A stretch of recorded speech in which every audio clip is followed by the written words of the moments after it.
what is going on in the students' processes while they're learning. There are some other tools, where they were able to create when the students we asked, and we should go and ask the students what's going on. That would help us. So these are the tools has been used by the learning scientists. But the point is that it gives a very deep insight into the cognition. It can allow us to understand the student's metacognition. Otherwise, it is not possible to understand metacognition with the outcome. Metacognition always understood by the student's planning awareness by asking questions. It's a rich data and it leads to developing a lot of new theories. But it does not scale. It's very labor intensive. These are not can be used in the real time. These the qualitative studies can be used to understand the learner's learning and give a set of characteristics of the learners, so that can be analyzed by using learning analytics, and we want to provide feedback. So what learning analytics has been doing for the last, say, more than 2 decades, if you consider actor theories as a learning analytics part. More than 2 decades, we try to capture these processes, that is how learners is learning, entirely to the trace data. The trace data can be a clickstream because your screen sharing has stopped. I'm sorry. Okay, now I just shut that. I hope this is visible, right? Yes. So I was telling that learning is a continuous process, not just the outcome. And we have the learning scientists actually use the qualitative methods like interviews or the think alouds to understand the learning processes. Whereas in last 2 decades, learning analytics research community try to understand that by looking at the places the learners naturally live. It can be the clickstream data. In a computer-based learning environments, we could capture all the clicks they do, or the keystrokes, or the mouse movements. But basically, we work on the keystroke, the clicks. Then, in if you have the eye tracker or use a web camera, you can use eye gaze data, which doesn't give a trace. And the clickstream is also called interaction logs. Sometimes we can also use the facial expressions, So we collect these data and process it to understand the learning processes. We use this temporal or the sequential data analysis methods like pattern mining, process mining, temporal analysis, TNA, ONA, those kind of methodology to understand the learning processes, and we can provide feedback. But we may not collect very rich data like we did it in a qualitative analysis, but it can be scaled and it can be continuously measured with a lot of users, hundreds of users, thousands of users, and it is not inferring with the learner's learning processes, like a think alert protocol. They have to think when they are working on it, or the human observation being in the classroom, and it is scalable and can be deployed in the remote. So that's the advantage of doing learning analytics. So to summarize, we could use the multimodal data like facial expressions, clickstream data, eye tracker to collect this data to understand the learning. So I just want to put it in this picture, Bethesda pipeline. Here there's a student working with eye tracker, GSR, camera, and EEG, clickstream data being recorded in the log data, which is getting used to collect affect, cognition, and metacognition.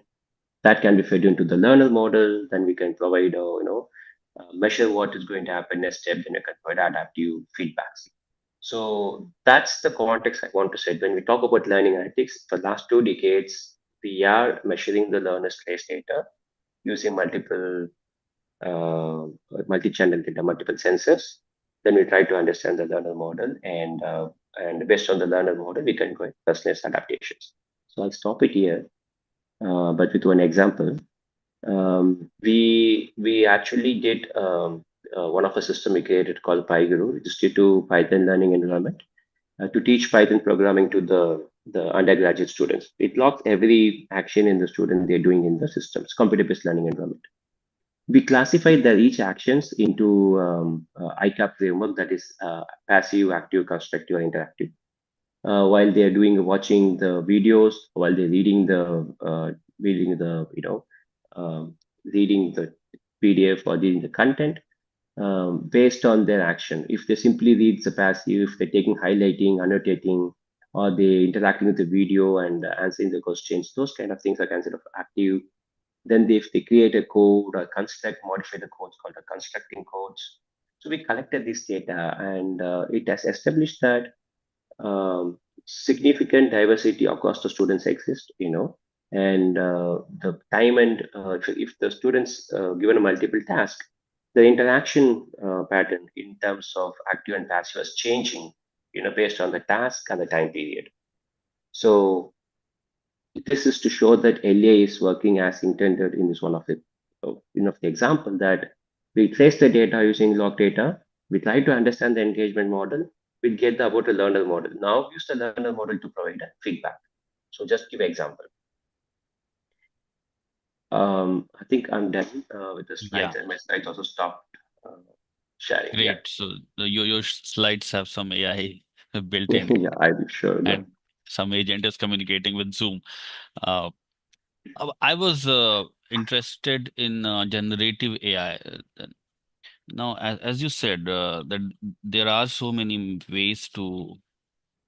Okay, before that, uh, when I see generative AI, I see at least two broad applications of it.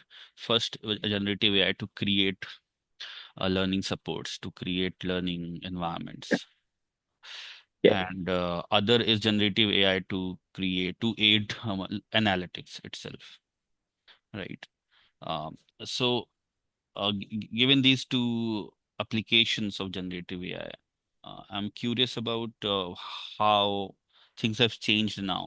So maybe first we can start with from where you ended, uh, or where you started in the beginning. You talked about there are multiple ways of understanding the process of learning. So interviews have their own limitations. Qualitative data have their own pros and limitations, pros, yeah, cons. yeah, Similarly, analytics, behavioral tracking, clickstream tracking, all those things are there. They provide so many new things in it, more than what traditional means used to provide, but they also have their own limitations. So maybe uh, generative AI age in this age, how things have changed in terms of tracking learning process, how okay, more holistic and complete the process is becoming with the help of learning analytics.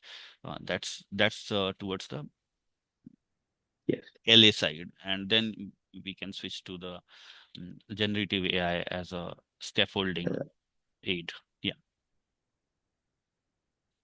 Uh, no, so I think I agree with your point in the sense the two things you mentioned, the generative AI is being used to develop the systems.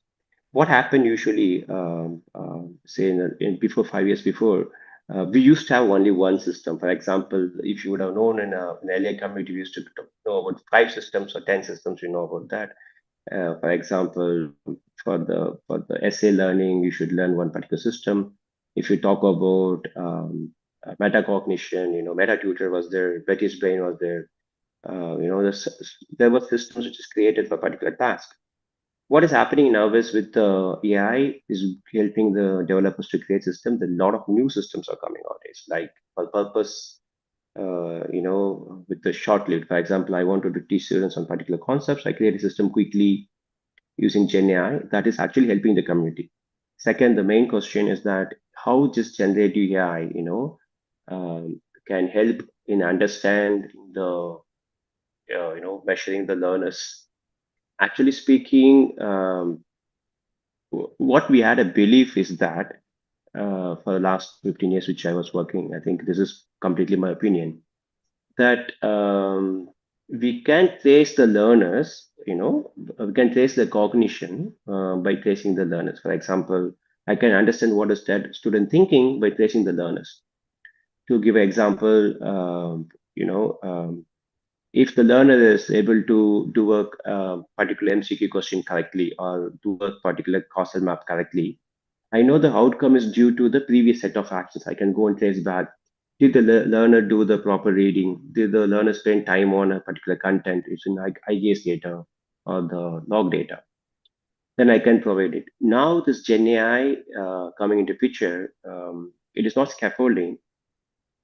Gen AI gives the output directly. So we don't know whether the learners, the process, the trace data actually lead to this outcome.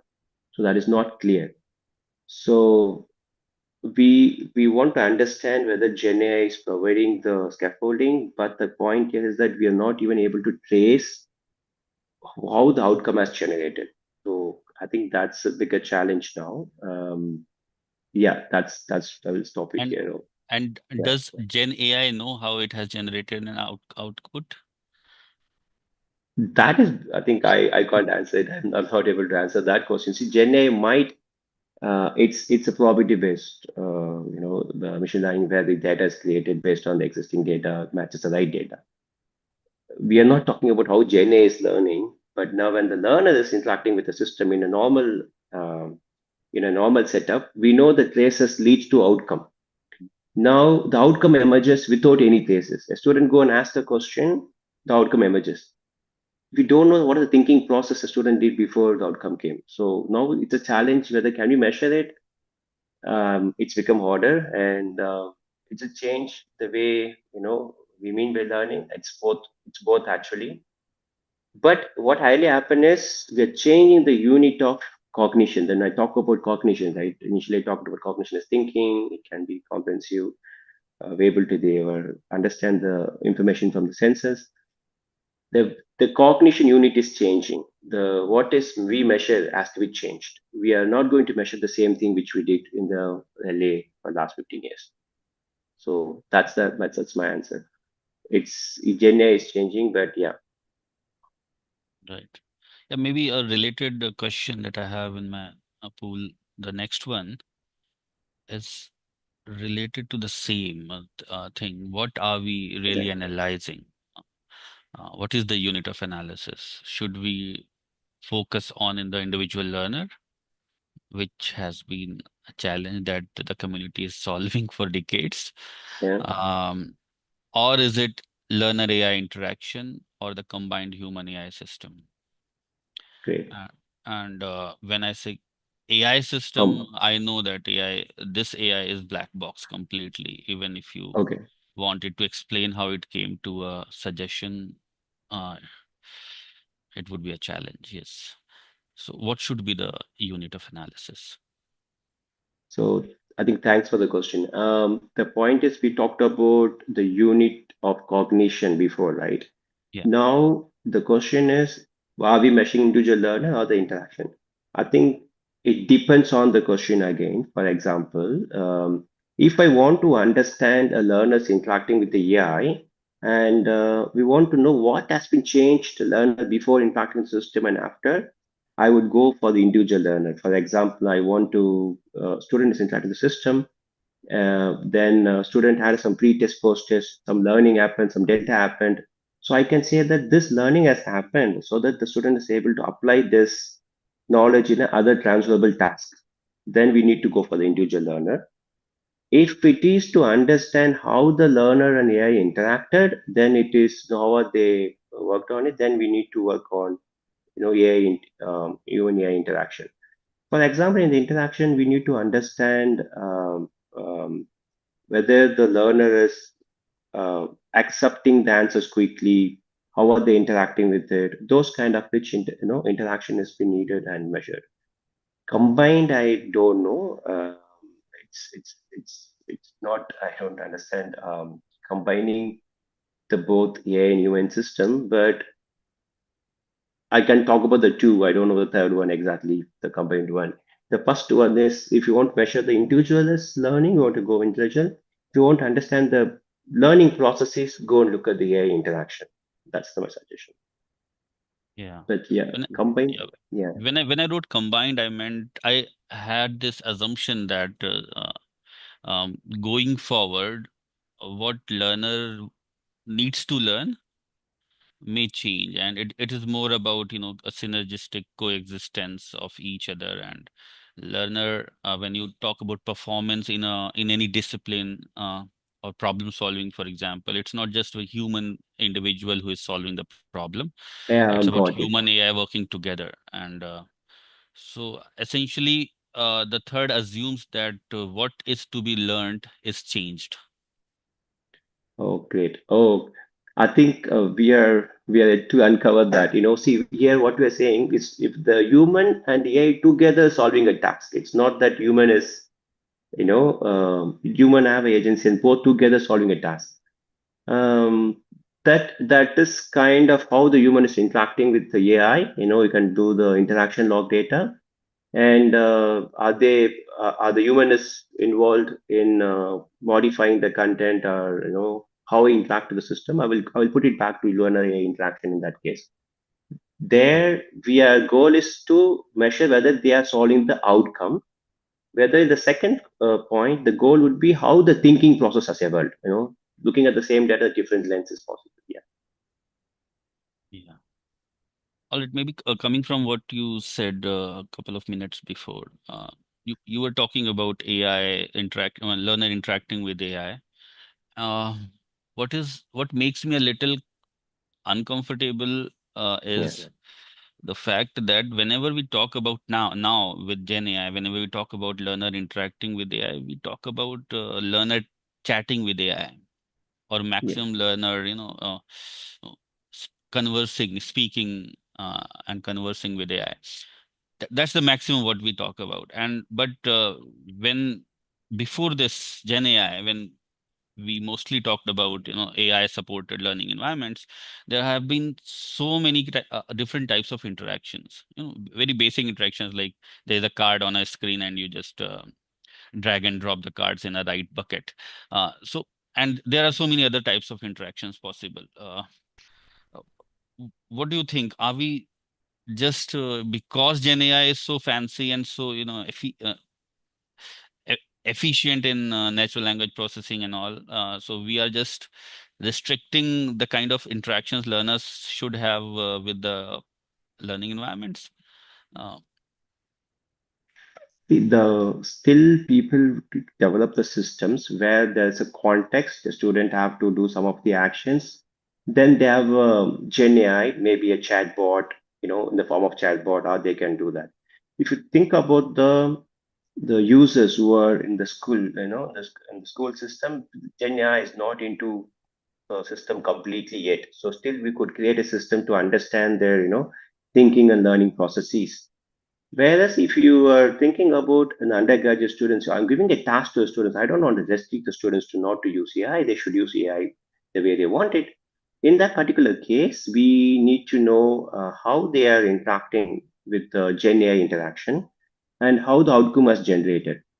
Um, if I think it depends on the designing of the task. If I design the task such that they would have to interact with the certain constructs, then they have to use the chat GPT or the chatbot or the AI to support the learning, then we could able to learn both. So yeah, I'm feel still it is not into the in the K12 yet. So we still have the hope to understand the learner's interaction, how the thinking process evolved.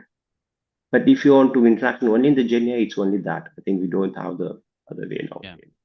So when you say that you are okay with the students using Gen AI to, I mean, it may be assumed as an open book assignment, right?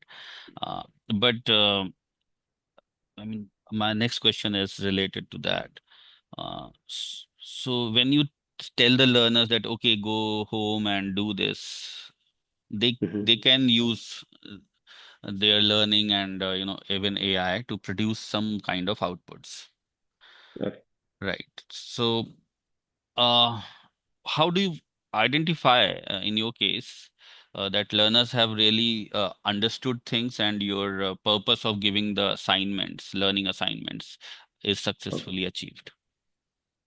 Yeah, okay, that's very good question. So although we like it or don't like it, the students are increasingly going to use the Gen AI to solve the problem.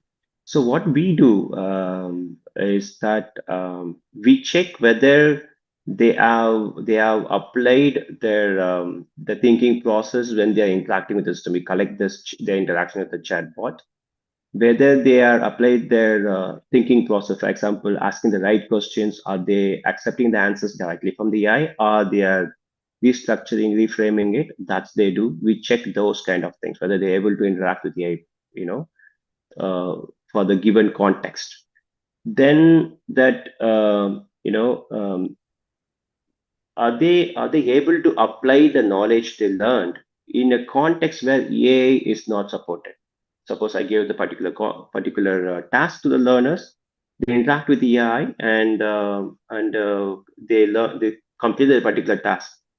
Now, when I give them the similar task or the transfer of knowledge, are they able to solve it without support of AI or with the minimal support of systems? That's what we want to measure, whether the learning is what we want to do. Then the interaction. The third one is a student is not just producing the outcome, if they're able to explain what is the outcome. So if I give the task, they might have used AI. If they simply copy pasted the answer, that's not good. If they're able to explain what is that written and able to give a proper, why it is the answers arrived, then we would be happy. That's how we measure the learning as of now. But that's completely our opinion. That's how we use AI in the Hmm. assessment now. Yeah. Yeah. Uh, I'm still wondering. So when you talk about allowing learners to, I mean, it is an ideal thing to do, support self-regulated learning, but now leaving learners with AI and to do some sort of self learning or self-regulated learning. Um, so when it comes to Okay. learning, sort of lots of struggle, I would say, or productive struggles are really needed to trigger reflections, metacognitions. For example, uh, epistemic conflicts when you think about them. Without epistemic conflicts, you may not be able to understand deep meaning of any construct, any concept, right? But what AI has been doing now is, it's Hmm. programmed to simplify our lives, ease our lives. So it will ease us from all the conflicts, including those conflicts and those struggles which are necessary for learning, right? Okay. So again, continuing from the previous question, what happens when learners immediately outsource their struggles, outsource the necessary productive l- tasks that they had to do on their own? But now AI is easing them off all those things. So Yeah. how do we distinguish helpful scaffolding from the dependency on AI? Okay, I think a very interesting question and very tricky question. Let me be clear. I think it's been, I think the productive struggle, as we talked about, it's been very important, and we all agree that we want the students to struggle to learn. In fact, in the affective computing domain, we don't consider frustration as bad as such. The continued frustration is what bad. Student has to get confused and frustrated to come out of their zone, then they learn new thing. If a student is not frustrated or they're confused and they're not learning, they are able to do it. So, but let's be clear, not all the struggles are productive. That has to be also come into picture. We have to set a proper rule. The distinction is not about whether we need to provide a scaffolding, or they are depending on the the AI, or dependence on some other system. If you just student is struggling, and if you can remove the struggle, and that struggle helps them to learn better, it's good. The question is, if the AI come into picture, the scaffolding is not happening. So what happens recently is that instead of providing the direct support or hint which we used to provide in the LA, for example, in previously when they are not answering, we used to provide hint based on their performance. we are trying to give, since they interact with AI, we are trying to give, as you mentioned, the self-regulated learning prompts. The prompts which support the students to plan, the prompts which supports the learner to monitor, the prompts which supports the learner to reflect. That's what is happening in the current system.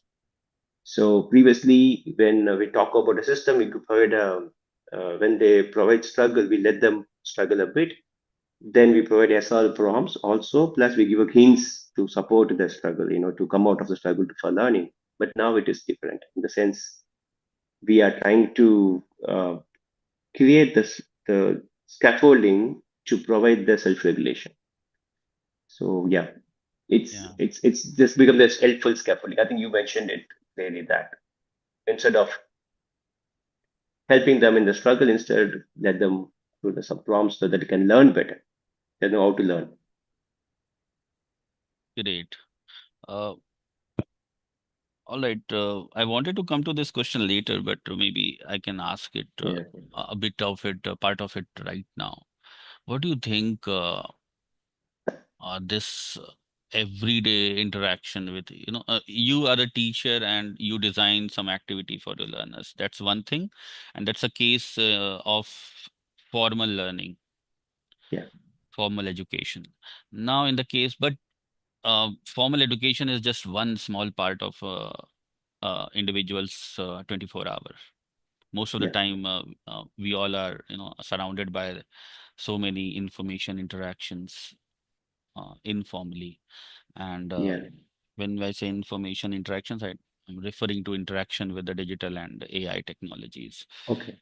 So just what do you think? I just need a opinion, broad opinion on what do you think when learners keep doing frequent interactions with AI, where's these kind of productive struggles and um, and conflicts, all those things are now eased out. So Yeah. don't you think that it's uh, it's taking away the opportunities, informal opportunities from individuals in developing so many competencies that we used to develop before generative AI, right? Okay.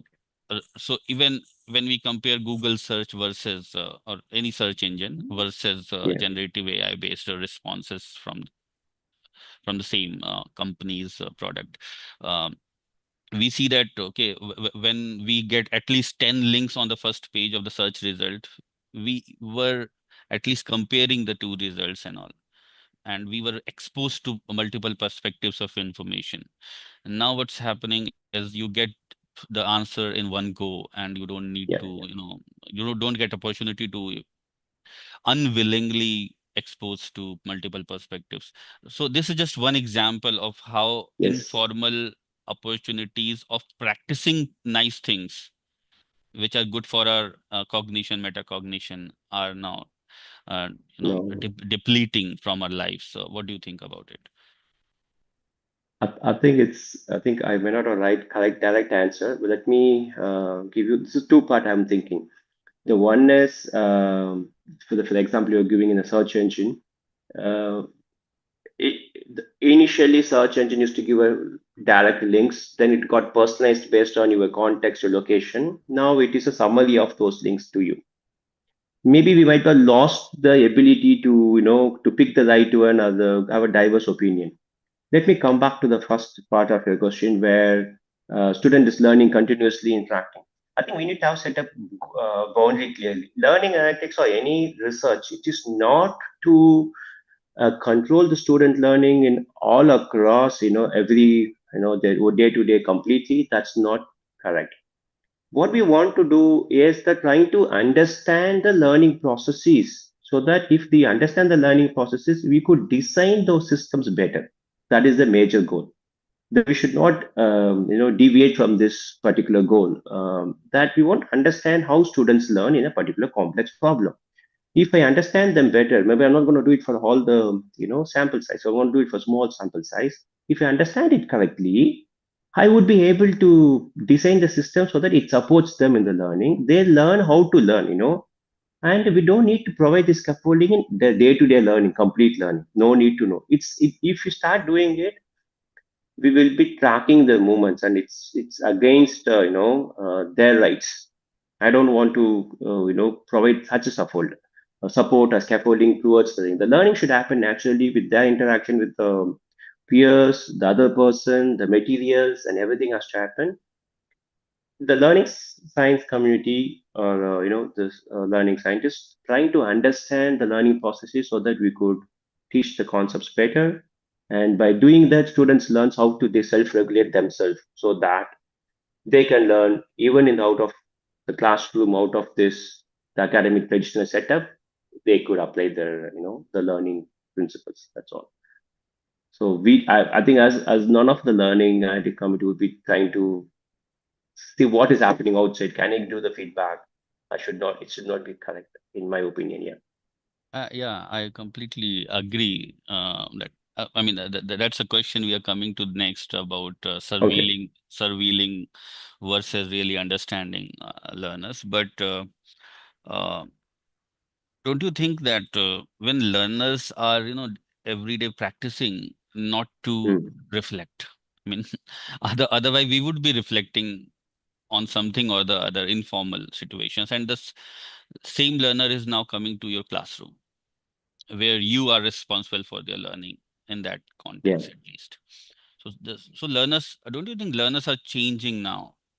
And the kind of learners that these informal conditions are producing and bringing to you are changing, and therefore your life as an educator or as a learning scientist is becoming more and more difficult. Okay.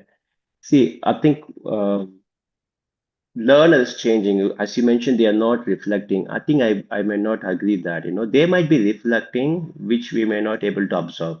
In a previous setting where we have a set of tasks where we given them chance to read, apply the knowledge, and they reflect on it, we could track them. For example, a student is reading a content, they go attempting to answer set of questions, and if they're not able to solve them, they go back and read again. That's kind of reflection happens. I can track them.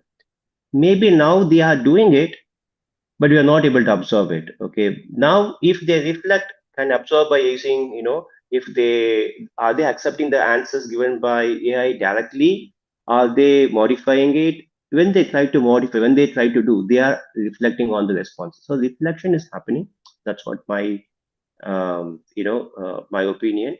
But when the student is coming to our class nowadays, what we do, instead of giving whatever kind of assignments we give, take home assignments, they could do it with the help of AI. It's getting more tougher. So what we do instead, let's embrace AI, let them use AI, and let's create a meaningful systems, a meaningful outcome of AI, and we whether they're able to explain the own it. If they might have interacted with AI, they got the output. If they explain why it is such that and how it is happening, if we're able to explain, we are happy. I think that's how we are going to do that. In the classroom, as students are coming nowadays, they are not interested in any lectures nowadays because they can get better the final version of this for some from LLMs or Gen AI. In fact, multiple different versions. They can teach it for the kid who has this particular prior knowledge.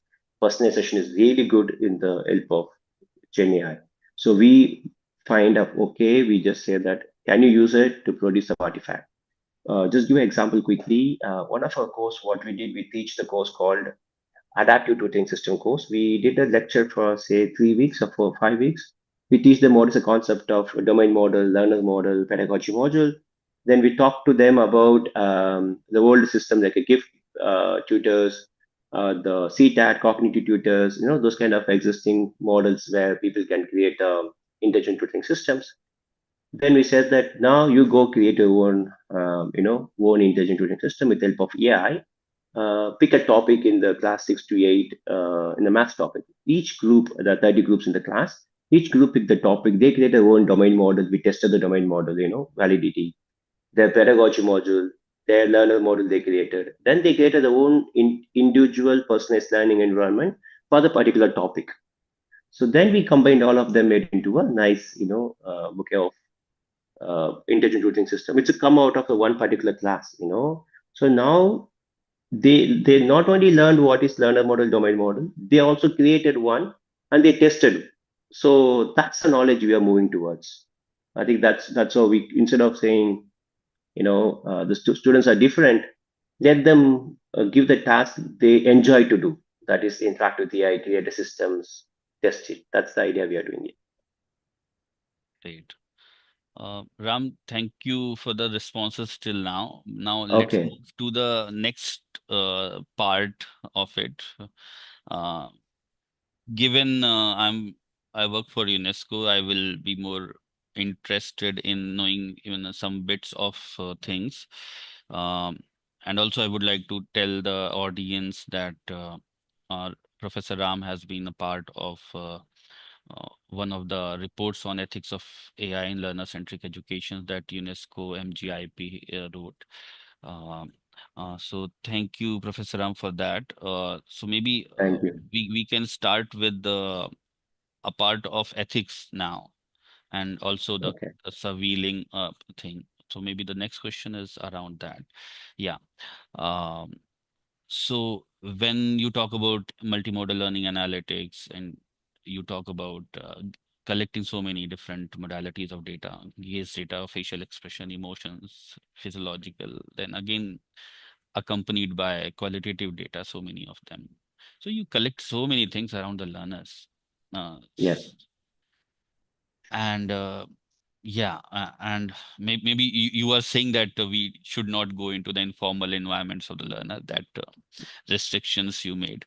Uh, yeah, so given these, the fact that you are collecting so many modalities of data about around a learner, how do you, where do you draw this boundary that, okay, I'm understanding my learners versus I'm making them feel being surveilled? Okay. Um, I think I would say that. I think this is my opinion again. So we, in a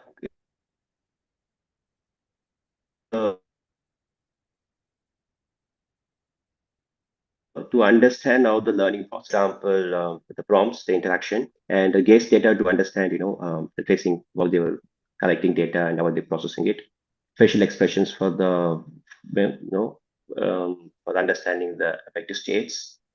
We need this data. It's not that we don't need this. So it's very important to understand metacognition. We cannot just use only the interaction data to understand it.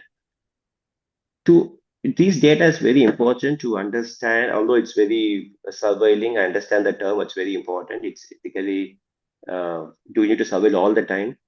But I would test it in a small classroom of 30 students. Then after collecting it, I'll go to the wild, because is it working in the wild or not? I need to go to the wild. I need to surveil. I need to test it, maybe with the EEG band or wristband to the students in the classroom. Then we have to check how that helps the teacher to, to provide the better feedback or better pedagogy in the classroom. Suppose a class teacher is teaching of 30 students in the classroom, we will collect data using wristband or the EEG band or the CV, computer vision based facial expressions we collected. We want to collect their, understand their, cognitive engagement. That data might provide the very meaningful information to teachers. Now, is it continuously monitoring, or is it, just understanding? We start with understanding initially. If you're able to understand, and we then want to move to the monitoring in the wild, in the classrooms. If it works, we want to simplify the monitoring, then try to help teachers. uh, this boundary, now we are kind of moving towards surveilling in the classrooms, not in the informal learning.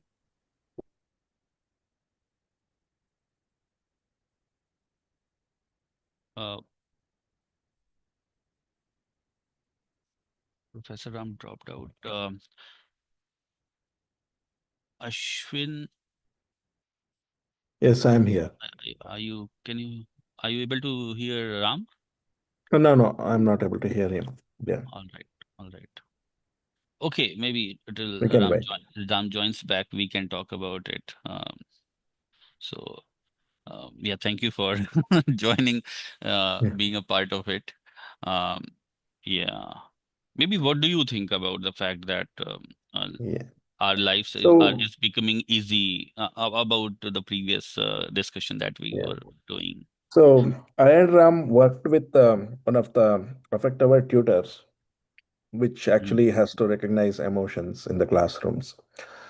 The main idea behind that is not like um, using these technologies in the classroom significantly. The idea behind that is we wanted to see all the modalities like gaze, facial expression, speech, conversations, and everything, and try to understand what are the learning processes.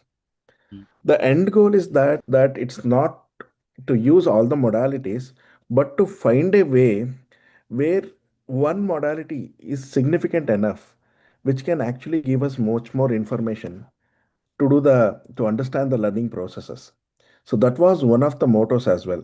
So if I had to give an example, so we can understand the emotion with facial expression, with transcribed text, with their pitch, tone, intonation, and so on.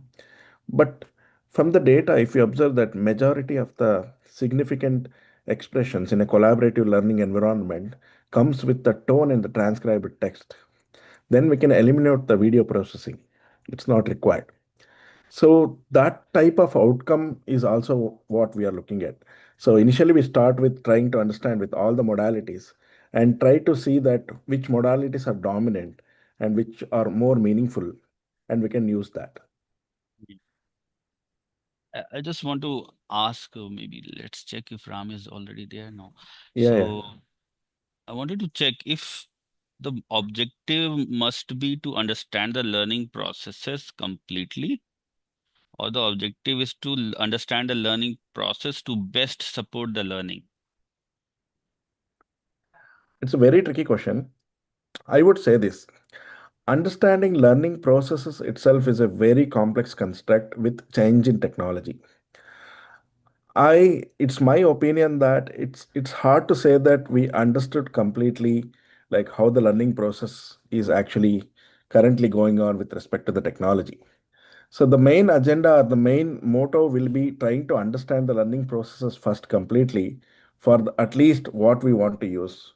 Like say for example, high school learners for actually their syllabus for with limited technology. So if we can understand that better, because there are two things. One, students will eventually use these technologies for sure. So is it like just individual learning or is it technology assisted learning? If it is technology assisted, is it really self-regulated learning or is it socially shared learning? So Mhm. it's a little tricky to say that it will tricky to differentiate these learning processes and then actually say that. So that's why what I meant is in all the scenarios, in all the type of context with different demographics, we don't think we completely understood how the learners learn with these technologies. So we are in a phase where we are trying to understand how the learning processes are with these kids with these technologies. Yeah, Mhm. Ram is back, I think. Yeah, over to you, Ram. Yeah, I think thanks, Ashwin. I think as I mentioned, I think Ashwin put it very well. Um, we are still not understood it. We are going to the class wild and everything. What only one solution you can do is that in the format setup, we can do the maintain the privacy in the sense all the analysis of those data stored locally, processed locally. That way, we are we're pursuing the privacy. That's kind of ethical concerns, ethical framework has to be developed locally. Then we can be ethical in collecting data and using the data. So that's the only way I would suggest this time now. But it's very tricky question as of now because we are just moving towards the classroom with the 30 students with a lot of sensor data. We kind of surveilling them, but that's kind of needed to understand the learning process. It's a bit complex. Yeah. Yeah. So, okay, all right. So maybe we have some 8 minutes or 7 minutes left for this session. So maybe I'll quickly move to the next part of ethical concern. Uh, Okay. so which is there in my next question, and it is more about um, there are different learners, and few of Mhm. them are, do not have complete access to the technologies. And then there are learners with different cultures and different uh, disability status, neurodiversity, all those things are there. So, uh, what do you think?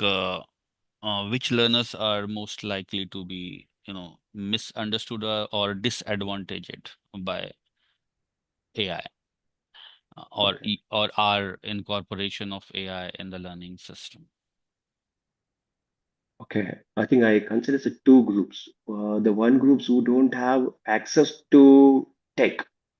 Okay, that's different compared to the other learners who might have, neurodiversity or the groups which are not included in the